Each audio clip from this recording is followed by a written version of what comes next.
All right, gentlemen. So today is Wednesday, April the 22nd, and today we are going to cover the last section in chapter 14. So, um, this in the last section we talked about what we called damped oscillations, which is the natural slowing down, essentially, of something like a pendulum. All right, how it eventually will swing and come to rest because of forces working against the motion. All right, and as you see in just a couple of seconds, the pendulum, in this case the tennis ball, stopped swinging. All right, however, in a machine or in some other scenario where you want the motion to continue, you actually have to drive the oscillation. You have to add a force or a push or something in order to keep it moving. And so that's essentially the topic of today's very brief lesson. Now, a driven oscillation is the motion of an oscillator that is subjected to a periodic external force, meaning that every once in a while you give it a push, and so it keeps moving instead of eventually damping the oscillation. Now, the natural frequency of an oscillator, abbreviated as F sub 0, is the frequency of the system if it is displaced from equilibrium and released. Okay, so the natural frequency of this pendulum, I'll try to do this the right way, is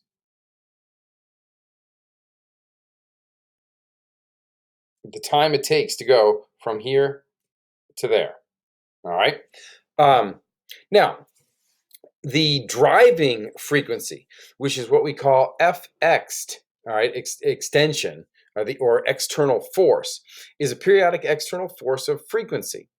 In other words, it has to work along with the natural frequency. All right, you can't just, like, for example, if you're going to push from this side here, trying to raise this up, if you're going to push here with this finger, all right, you can't do it when the pendulum is up on the other side.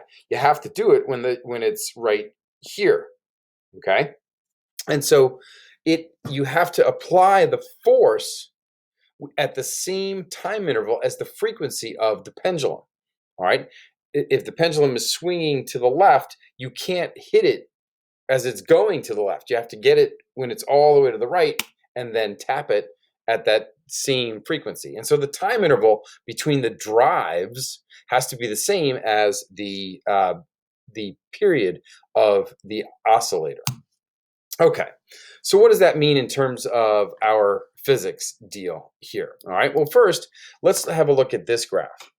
All right, this is what's known as a response curve. All right, and so if this represents the amplitude of the oscillation, whatever it happens to be, and the natural frequency of this thing is 2 hertz, if I apply that external force at a frequency of 2 hertz, then I get a maximum oscillation. But if I apply that external force at a frequency of 1 hertz, notice I get a very small amplitude. If I apply at 3 hertz, I get a very small amplitude. So the amplitude is maintained at that maximum level when the external force frequency is equal to the natural frequency. And this is something that we call resonance. Okay, so resonance is the large amplitude response to a driving force whose frequency matches the natural frequency of the system. Okay, and oftentimes we refer to the natural frequency as what we call the resonance frequency. Okay, so resonance and natural frequencies are the same.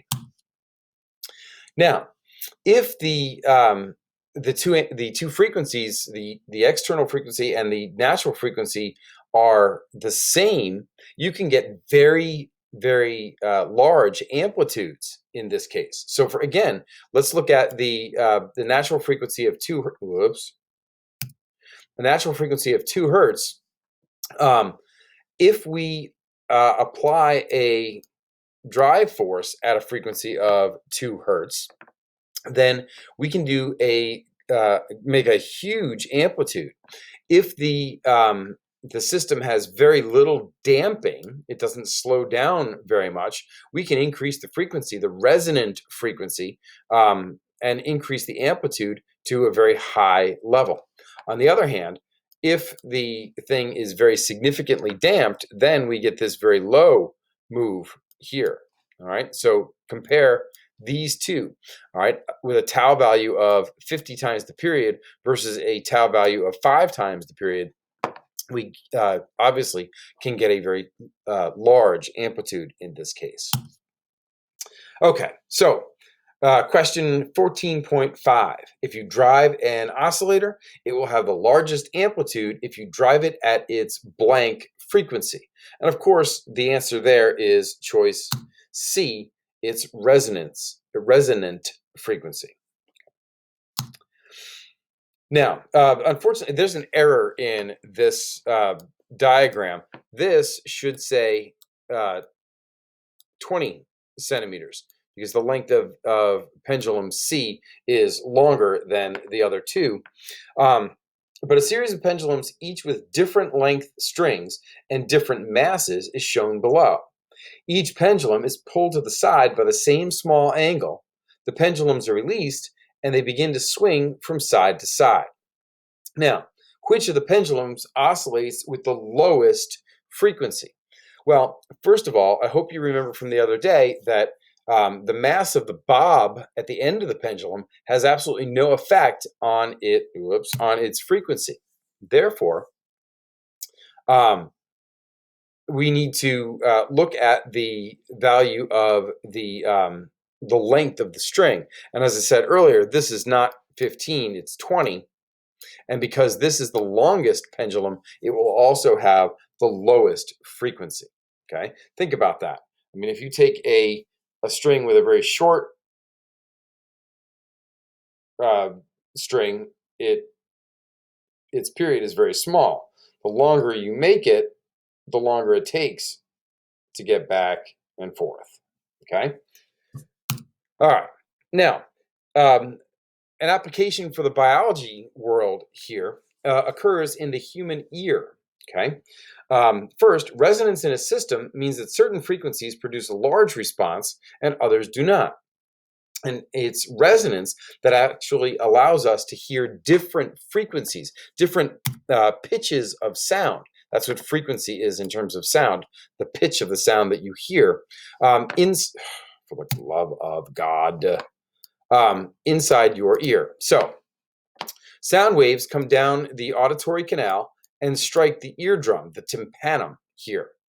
The tympanum begins to vibrate with a certain frequency, and that causes 3 small bones, these 3 bones in here, called ossicles, to vibrate. And they bump up against what's called the the oval window, and that causes a vibration to run down the length of the cochlea. Okay, this snail-like looking thing is called the cochlea. This part up here is for balance. It's the semicircular canals. But in any event, there's fluid in this tube that vibrates with the same frequency as the bones striking the oval window. Now, inside the cochlea are tiny little hairs that the fluid inside makes them move or oscillate at a certain frequency. And so these little cells, now this is a picture of that same cochlea, but just straightened out. And so in a simplified model, the sound waves produce large amplitude vibrations at resonances. Low frequency sounds cause a response farther away. So at the very end of the cochlea, you might hear a sound of 50 hertz frequency. At the very earlier or closer to the stapes, the last bone, you might find a frequency of 300 hertz. So depending upon the frequency of the vibrations of the hair molecules, certain hairs will be stimulated more so than others. Those signals are then sent to the nervous system through the cochlear nerve, and that transmits a signal to your brain which tells you whether you're listening to Elmo speak. Elmo loves physics, or if you're listening to Darth Vader. Obi-Wan never told you about frequency. All right. So, depending upon what you're hearing, that pitch is being picked up at a different point in your cochlea based on the resonant frequency of the little hairs in the cochlea found all along this path.